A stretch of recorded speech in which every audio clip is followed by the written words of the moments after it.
Yasir info T V کے ناظرین السلام علیکم۔ امید کرتا ہوں آپ خیریت سے ہوں گے۔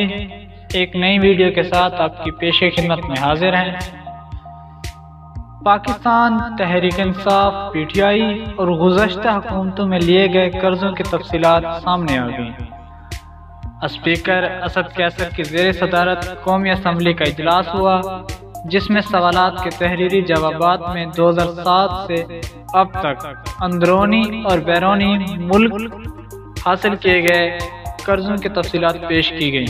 پیپلز پارٹی نے اپنے 5 سالہ دور حکومت میں اندرونی ملک 5316 ارب روپے جبکہ بیرونی 18.95 ارب ڈالر قرضہ لیا۔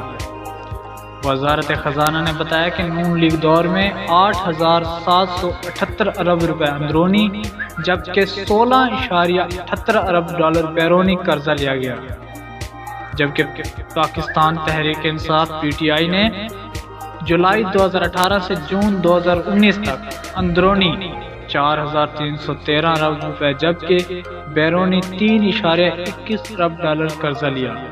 موجودہ دور حکومت میں سعودی عرب، یو اے ای اور قطر سے حاصل کردہ قرضوں کی تفصیل بھی پیش کی گئی، جس کے مطابق سعودی عرب نے نومبر اور دسمبر 2018 میں 2 ارب ڈالر قرضہ 3% سود پر دیا اور جنوری 2019 میں 1 ارب ڈالر قرضہ پاکستان کو دیا۔